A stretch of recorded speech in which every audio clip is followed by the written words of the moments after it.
নমস্কাৰ বন্ধু বান্ধৱীসকল আজি মই আপোনালোকৰ ওচৰলৈ লৈ আহিছো ভয়েস অৰ্থাৎ ভয়েস এক্টিভৰ পৰা পেসিভ কেনেকৈ ল'ব লাগে আৰু ভয়েস কেই প্ৰকাৰ কেনেকৈ আমি ভয়েস কৰিব লাগে সেই নিয়ম নীতিবিলাক লৈ অলপ আগবাঢ়িছো সো চাওক ভয়েস মানে হৈছে বাচ্য আসলতে বাচ্য বা ভয়েসটো হৈছে দুই প্ৰকাৰ এটা হৈছে এক্টিভ ভয়েস আৰু এটা হৈছে passive voice so active voice আৰু পেসিভ ভয়েস নো কি কেনেকৈ এইবিলাক আমি গম পাম এক্টিভৰ পৰা পেসিভ কেনেকৈ কৰিব লাগে সেই সকলোখিনি কথা ইয়াত মই আলোচনা কৰিবলৈ চেষ্টা কৰিম চাওক এক্সাম্পল বিলাক লৈ মন কৰক উদাহৰণসমূহ কি কৈছে আই লাইক টি এটো এক্টিভ ভয়েস হয় আৰু এই এক্টিভ ভয়েসটো আমি এক্টিভৰ পৰা পেসিভ কেনেকৈ কৰিছো এটো পেসিভ হয় পেসিভত কেনেকৈ গল কিভাবে আমি এটা ভয়েস এক্টিভৰ পৰা পেসিভ কৰিব পাৰিম সেই সকলোখিনি কথা অলপ ইয়াত দিয়া আছে সো প্ৰথমতে ভয়েস আমি এক্টিভৰ পৰা পেসিভ কৰিবলৈ হলে কিছুমান কথা উলিয়াই ল'ব লাগিব প্ৰথম কথাটো হল যে প্ৰথমতে আমি বাইৰ কৰিব লাগিব সাবজেক্ট ভাৰ্ব আৰু অবজেক্ট তাৰ পিছতে এক্টিভৰ পৰা যেতিয়া আমি পেসিভ কৰিম তেতিয়া অবজেক্টটো সাবজেক্টৰ ঠাইত যাব আৰু মেইন ভাৰ্বটো সাম মেইন ভাৰ্বটো কোন টেন্সত আছে অৰ্থাৎ এক্টিভ ভয়েসত সেন্টেন্সটো কোন টেন্সত আছে সেই টেন্সৰ বিভার্ব বহাই দিম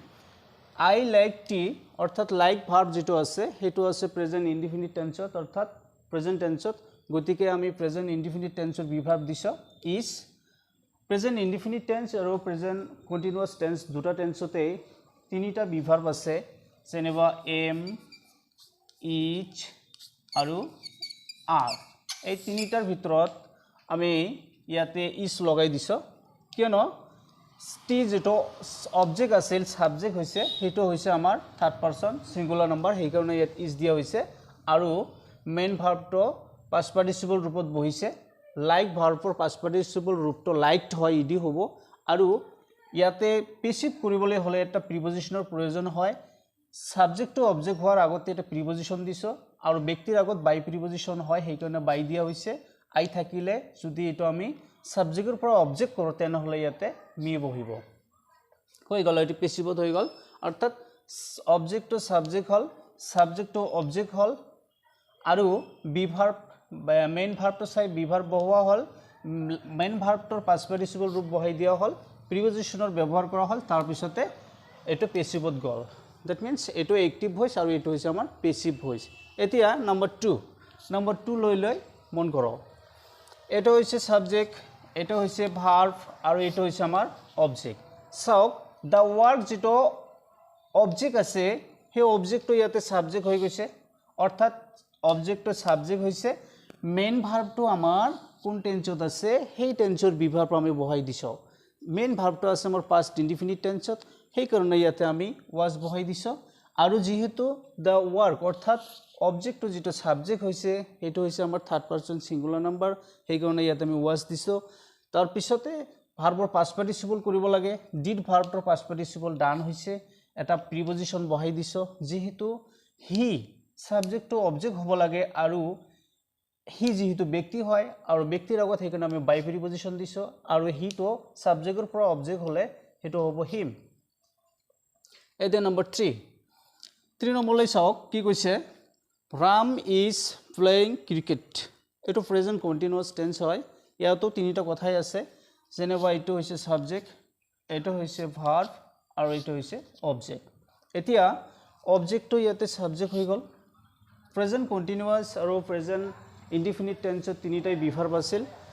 এম ইজ আৰ একেদৰে অবজেক্টটো সাবজেক্ট কৰিছো আৰু ইয়াতে বিভাৰ্ব বহাই দিছো ইজ কিয়নো ক্ৰিকেটটো আমাৰ থাৰ্ড পাৰসন সিঙ্গুলাৰ নাম্বাৰ হয় আৰু মেইন ভাৰ্বৰ পাস্ট পাৰ্টিসিপল কৰাৰ আগতে এটা কথালৈ মন কৰিব লাগিব যে ইয়াতে আইএনজি আছে নেকি নিশ্চয় ইয়াতে আইএনজি আছে মেইন ভার্ব অৰ্থাৎ প্লে হৈছে main verb play ভাৰ্বৰ past participle কৰাৰ আগতে ইয়াৰ লগত যেহেতু আইএনজি আছে আইএনজিৰ পৰিৱৰ্তে আমি বিং দিব লাগিব B E I N G being তাৰ পিছত প্লে ভাৰ্বটোৰ পাস্ট পাৰ্টিসিপল কৰিলে প্লেড হ'ব আৰু ৰাম যেহেতু এজন ব্যক্তি গতিকে ব্যক্তিৰ আগত বাই প্ৰিপজিশন আমি দিব লাগিব সাবজেক্টৰ পৰা এটো অবজেক্ট হল অৰ্থাৎ সাবজেক্ট হৈ অবজেক্ট হল ব্যক্তি আছে গতিকে ব্যক্তিৰ নাম থাকিলে নামেই বহিব হেতু হৈ গল পেসিভত এইটো পেসিভ হল পেসিভ ভয়েস একটিভৰ পৰা পেসিভলৈ গ'ল এটা আছিল একটিভ এনিৱে তাৰ পিছতে number 4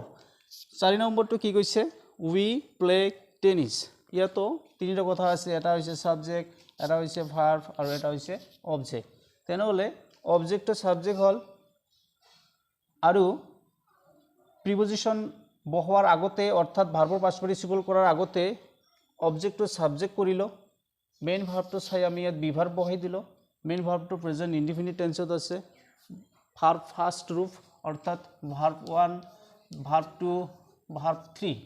present first past participle যদি ইয়াতে ডু দিয়া থাকে ইয়াতে গলে কি হ'ব ডিড ইয়াতে কি হ'ব ডান অর্থাৎ present first past participle of main verb verb 1 verb 2 verb 3 বা ভার্ব 3 ইয়াতে অবজেক্ট সাবজেক্ট হৈছে মেইন ভার্বটো যেহেতু প্রেজেন্ট টেন্সত আছে সেই কাৰণে প্ৰেজেন্ট ইনডিফিনিট টেন্সৰ বিভাৰ্ব আছে এম ইচ আৰ তাৰ ভিতৰত আমি ইয়াতে ইচ বহাই দিছো কিয়নো টেনিস তো থাৰ্ড পাৰসন সিঙ্গুলাৰ নাম্বাৰ হয় আৰু প্লেটো হৈছে মেইন ভাৰ্ব প্লে ভাৰ্বটো পাস্ট পাৰ্টিসিপল প্লেড হ'ব